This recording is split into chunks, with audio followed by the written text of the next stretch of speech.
There are 38 states that have anti-BDS laws. Are you kidding me? I thought this was the country of free speech. I thought this is the country of free association. What do those laws do? They make it so that if you work in the government, you cannot protest Israel. You can't boycott them. If you work in the government? That's correct. If you're like a government contractor. You mean if you're a private company that does government contracting? That's correct. You can't boycott Israel. That's correct. You can't boycott Israel. I disagree with that. So that's why you can't just be like, oh, people are just crazy. No, they are, though. No, hold on. You can't just be like, oh, they're just seeing Jews everywhere. They are. When there is literally laws that protect Israel in a way that don't even protect Americans. Like here, Texas, fucking Texas, okay? There's a little tiny city of San Marcos, which is so small, okay? Every state, every city makes a contribution to Israel. San Marcos was going through their budget. They realized, holy shit, we're giving this much money to Israel. It wasn't a huge amount because they're tiny. And they go, you know what? We got potholes. We don't want to do that. So we object. You know what Governor Abbott said? We're going to withhold any funding from you if you do that. Sounds like a Texas thing. So it's not just here. So the point, we don't disagree on that issue. The issue is you've identified a circumstance which is objectionable. That's and correct. Then extrapolated all other foreign policy to this thing. Check the answer out. I asked the chat. It says there are no U.S. states with laws that prohibit speaking critically about Chinese. The First Amendment to the U.S. Constitution protects freedom of speech, including the right to criticize foreign governments. That's not BDS law, though. So I replaced the law. word China with Israel. Yes, there are 38 states. It tells you, and the reason you can't criticize China because of the First Amendment. 38 states, you can't speak critically about Israel. So, sorry, Tim, I didn't want to waste time with this. BDS is relating to government contracting with Israel. I'm sorry if I don't like the erasure of American freedoms, freedom of speech being the number one, because I'm a fucking comedian, and there is shit that they canceled me for, not about Israel, other racial jokes, right? And people actually feel like if I say something that offends their sensibilities, they have a right to physically attack me. Now you tell me how we're supposed to go forward as an American country with freedom of speech and liberty when you literally are training 50% of the population to think that violence is a perfectly... You carry a gun. So do they. What violence are you referring to? I missed that. I'm sorry.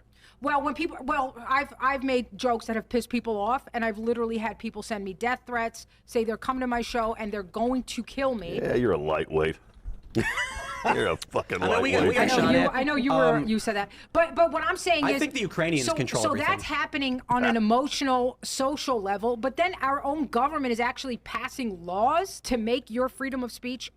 There are people in government that are stepping over the line when it comes to things like, speaking about, you can't make this joke, you can't make these remarks, you have to protect people from anti-Semitism. I think that any of those laws, any regulation about what people are allowed to say or what jokes people can make, those are all ridiculous, but there is a difference between when there's people that are passing laws and the stuff that you're talking about if people are making threats because they don't like what you're saying. I fully agree, but I think our culture is being shaped top down. I think the Ukrainians have been controlling everything from the beginning. I mean, have you ever stopped to think about it? We have given. Okay, so you plug your ears. Please. We have given Ukraine more money in 2 years than we've given Israel in 70. Okay. Did you know that? Did you know that we have our members of Congress, each and every one of them, waving Ukrainian flags in our Congress? Thank you, Tim. Thanks for that. I appreciate this. You don't care about that. No. You literally don't care that our members of Congress are flying Ukrainian flags. This doesn't fit with my paradigm of reality, so I'm going to just leave it out. So it just doesn't happen. Oh, so you're a liberal now. Yeah. It's all connected. There you go. We flip right here on set. The liberal order just wants the whole area. Okay, so you're wrong. No, because you don't read. There are actually several states that have comparable anti-BDS laws for China. Indeed. Yeah, okay, where are they? So let's start with Texas. Texas prohibits companies that from working with companies like China, Russia, Iran, and North Korea specifically. Prohibits working with those companies? Yes. Okay, that's not the same thing as an anti-BDS law, Tim. Stop being disingenuous. No. Okay. If you're so you're saying it prohibits you from working with those companies. Working with them. Right. It does not prohibit you from protesting. Don't I have a right to do business? Like the point that I was addressing was, don't we have freedom of speech? Shouldn't I be allowed to contract with a country that we're not at war with? You should have freedom to Should you be allowed to do a business as a contractor with a country we are not at war with? It depends, I think. No? I think it depends. I think so it no really freedom. depends. No freedom. No. Hold on. This whole thing with should a person who has land in the middle of Texas be allowed to sell it to some Chinese investor who wants to come in and build a freaking Muslim thing for some reason to subvert? Should he be allowed to do that? No. Fucking no. He shouldn't. But your government should not be able to tell you that you can't protest another country. There's a difference. But it's not for everybody. It's just for people that have government contracts, right? That's what the anti-BDS laws I think are a lot of that stuff came about with Harvard, et cetera, accepting government grants and also having massive protests on their campuses. I'm in total leading to violence, et cetera, et cetera. Yeah, I'm in total agreement with you that people should be able to say whatever they want. Like I completely agree. Any kind of like laws. These are private contractors who have a government contract. Yeah. So and I think that even if they work for a private contractor, they should be able to say, you know, I don't think the U.S. should be supporting this or what have you. But at the same time, I'm extremely like pro preventing like communists from coming to the U.S. I like the idea of prohibiting. Elected one in New York. Yeah. Well, I mean, yeah, he is a DSA. I actually don't think he is. Member of the DSA. If you look at what he's been doing in New York, it's like raising the taxes on the poor, and that's communism. Yeah, I think he's red. You know, no, maybe, but it's having the inverse effect of like he's attacking the people. Well, yeah, you know, you're right. You guys are completely right. That is communism. That is communism. He's gutting the people who voted for him. Always ends up destroying the poor. Yeah, it's the red green. But no, to my point, here's the thing: there aren't even equivalent laws for government contractors to not be able to protest the U.S. this country. Well, there's all kinds of stuff where, like, when it comes to like home stuff. Okay, but don't you think that's why would we all of a sudden have a special regulation for this one country? There shouldn't. Like I said, I agree with you. I don't think there should be special prohibitions on people that want to support like BDS, boycott, divest. I will say very plainly, I've never agreed with these laws. I've criticized Florida when they were putting these things out.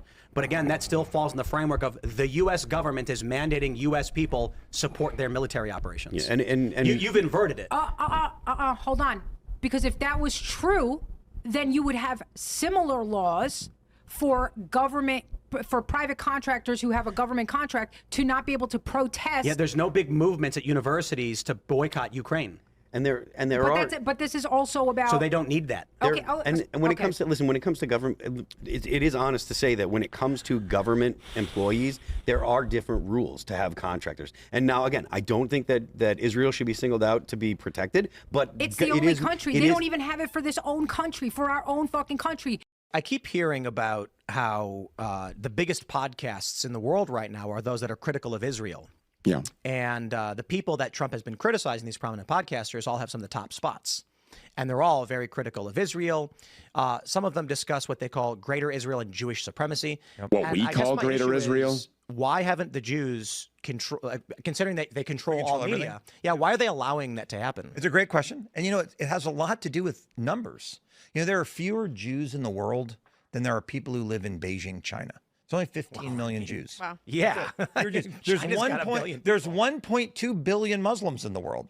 So if you measure your audience based on number of people, do you think you're going to get a bigger audience if you target Jews or if you don't target Jews? There just aren't that many of us. And I think that's the biggest issue. There's a small number. This one, the guest we had on, I'm not going to say her name or whatever, but people can look her up.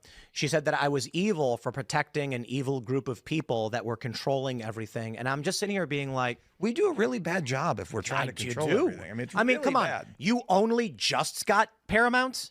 You finally have one media outlet and you bought TikTok. Wait a minute. And, you know, because Jews are all one big conglomerate. Yeah. But, you know, with the Ellisons buying TikTok and CBS, the argument from many of these people is that pro-Israel and Zionists are buying media to stop the spread of anti-Zionist messaging. I thought we already owned it all. That's the point. I'm like, right, they're doing it because they didn't control it already. Is he going to say different people that you're complaining about?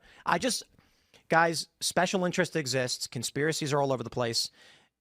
There's Islamic special interest groups that fund and lobby and do these things. Israel does these things too. You're allowed to criticize any government you want. Yep. It's the conspiracy insanity that drives me insane. Hold on a second. You got to stop it. Tim Pool is sitting next to Randy Fine. Randy Fine is the guy who authored legislation in Florida making it illegal to criticize Israel. And he says you can criticize any government that you want to. Randy Fine authored a bill that makes it a criminal act to criticize Israel.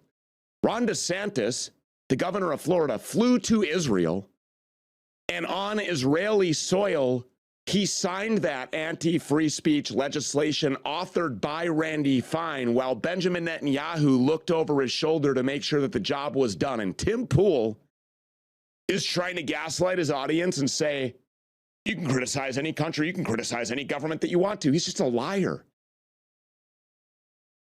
I mean, it's just a lie. He's sitting next to the guy who did the thing and then acting like the thing wasn't done. And as far as Jewish ownership of the media, that's not even something that you can deny. And it's actually hilarious that they tried using Larry Ellison and CBS as their proof here, because it's not like Larry Ellison acquired CBS from some goy somewhere. CBS was owned by Sumner Redstone, the subversive Jew who also owned MTV and BET, VH1, CMT, and then he weaponized those networks against America's youth, much in the same way that he weaponized his news network against American boomers. Larry Ellison acquiring CBS isn't some kind of a breakthrough moment for Jews in media. It's just a changing of the guard. It's a change in window dressing. And Larry Ellison was chosen, for lack of a better term, to be the next Jew up because he can be trusted to take CBS in an even more aggressively pro-Israel, pro-Zionist direction than it was already headed. And look, actually, we hear all the time these claims that left-wing media networks like MSNBC are anti-Semitic or that they're always platforming anti-Semites. Well, then it turns out that the hosts responsible for it, like that gross lesbian Rachel Maddow, are Jewish. As always, every single time, they control both sides of the equation in American media.